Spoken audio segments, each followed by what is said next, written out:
നമസ്കാരം. BMC news live കൊച്ചിയിലേക്ക് സ്വാഗതം.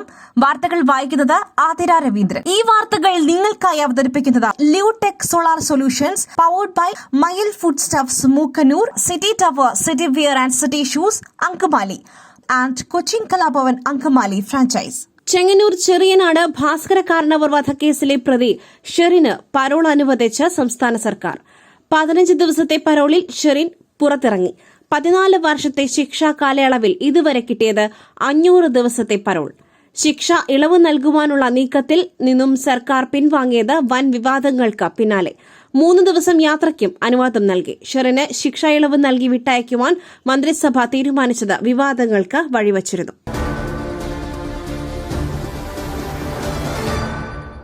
വ്യവസായിയും സിനിമാ നിർമ്മാതാവുമായ ഗോകുലം ഗോപാലനെ വിടാതെ ഇഡി. ചോദ്യം ചെയ്യലിന് ഹാജരാകുവാൻ ഇഡി വീണ്ടും നോട്ടീസ് അയച്ചു. ഈ മാസം 22-ന് ചോദ്യം ചെയ്യലിന് ഹാജരാകണം എന്നാണ് നിർദ്ദേശം. നേരിട്ടെത്തുകയോ പ്രതിനിധിയെ അയക്കുകയോ ചെയ്യാമെന്നും ഇഡി പറഞ്ഞു. ഇന്നലെ കൊച്ചി ഓഫീസിൽ ഗോകുലം ഗോപാലിനെ 6 മണിക്കൂറോളം ഇഡി ചോദ്യം ചെയ്തിരുന്നു. കഴിഞ്ഞ ദിവസം ഹാജരാക്കിയ രേഖകളിലും അദ്ദേഹത്തിന്റെ മൊഴികളിലുമുള്ള പരിശോധനയാണ് നടക്കുന്നത്. 595 കോടി രൂപയുടെ ഫെമ ചട്ടലംഘനം പ്രാഥമികമായി ഇഡി കണ്ടെത്തി.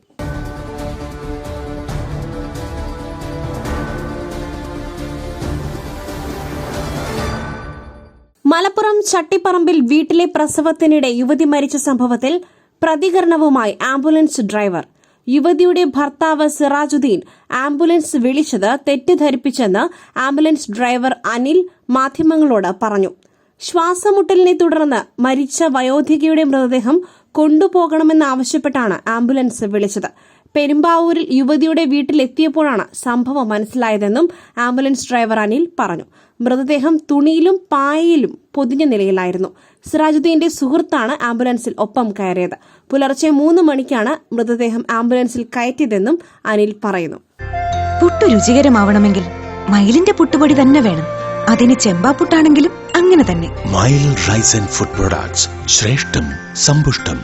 കൊച്ചിയിലെ തൊഴിൽ പീഡനാരോപണവുമായി ബന്ധപ്പെട്ട കമ്പനിയിലെ മുൻ ജീവനക്കാരനെതിരെ കൂടുതൽ പരാതികൾ.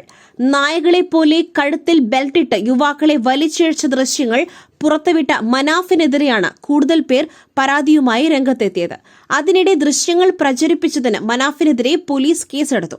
സ്ഥാപനത്തിലെ ജീവനക്കാരിയുടെ പരാതിയിലാണ് മനാഫിനെതിരെ കേസെടുത്തിരുന്നത്. ദൃശ്യങ്ങൾ പുറത്തുവിട്ട ചെങ്ങാതിക്കൂട്ടം എന്ന യൂട്യൂബ് ചാനലിനെതിരെയും പോലീസ് കേസെടുത്തിട്ടുണ്ട്.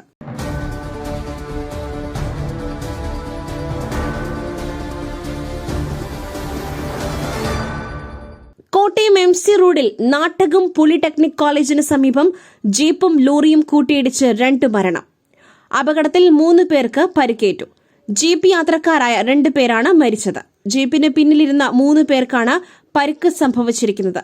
ബംഗളൂരുവിൽ നിന്നും ലോഡുമായി വന്ന ലോറിയിലാണ് ജീപ്പ് ഇടിച്ചു കയറിയത്. ഇന്റീരിയർ വർക്ക് ചെയ്യുന്ന തൊഴിലാളികളാണ് ജീപ്പിലുണ്ടായിരുന്നത്. മുൻവശം പൂർണ്ണമായും തകർന്ന ജീപ്പ് അഗ്നിരക്ഷാസേന എത്തിയാണ് നീക്കം ചെയ്തത്. അപകടത്തെ തുടർന്നുണ്ടായ ഗതാഗത തടസ്സം ചിങ്ങവനം പോലീസ് എത്തി നീക്കി.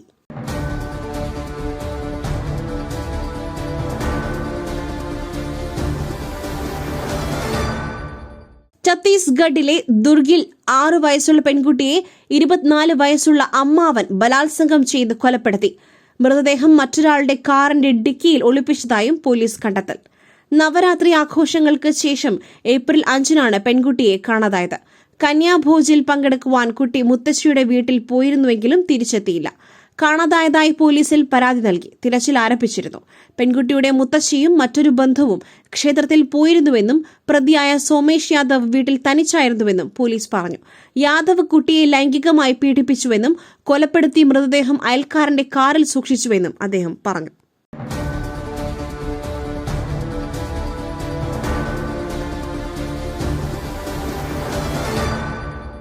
റെക്കോർഡുകൾ ഭേദിച്ച് L2 എമ്പുരാൻ. മലയാള സിനിമയിൽ ഇതുവരെയുള്ളതിൽ വച്ച ഏറ്റവും കൂടുതൽ കളക്ഷൻ നേടിയ ചിത്രങ്ങളിൽ ഒന്നായി എമ്പുരാൻ മാറി. 9 ദിവസത്തിനുള്ളിൽ മഞ്ഞുമൽ ബോയ്സിന്റെ കളക്ഷനെ ഈ 2ാം ഭാഗം മറികടന്നു. എമ്പുരാൻ ലോകമെമ്പാടും 250 കോടി രൂപയിലധികം കളക്ഷൻ നേടി. ഇപ്പോഴും തിയേറ്ററുകളിൽ വിജയകരമായി പ്രദർശനം തുടരുന്നു. സംവിധായകൻ ചിദംബരത്തിന്റെ മഞ്ഞുമൽ ബോയ്സ് 241 കോടി രൂപ നേടിയിരുന്നു. നിലവിലുള്ള ഈ റെക്കോർഡ് തകർക്കുവാൻ എമ്പുരാൻ വെറും 9 ദിവസം മാത്രമാണ് എടുത്തത്.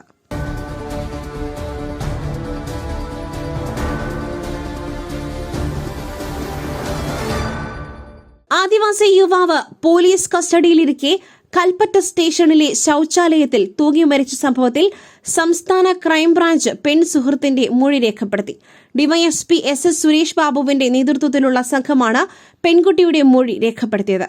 അമ്പലവയൽ നെല്ലാറച്ചാൽ പുതിയപാടി ഉന്നതിയിലെ ഗോകുലാണ് മരിച്ചത്. പരിചയം, ഒരുമിച്ചു പോകാനുണ്ടായ സാഹചര്യം, സ്റ്റേഷനിൽ നിന്നുള്ള പോലീസുകാരുടെ പെരുമാറ്റം, വയസ്സ് തുടങ്ങിയ കാര്യങ്ങളാണ് ചോദിച്ചത് എന്നാണ് സൂചന. കൽപ്പറ്റ പോലീസ് സ്റ്റേഷനിലെ CCTV ദൃശ്യങ്ങളും അന്വേഷണ സംഘം പരിശോധിക്കുവാൻ തുടങ്ങി. മാർച്ച് 31 രാത്രി മുതൽ ഏപ്രിൽ 1 രാവിലെ ഗോകുൽ മരിച്ചതിന് ശേഷം വരെയുള്ള ദൃശ്യങ്ങളാണ് പരിശോധിക്കുന്നത്.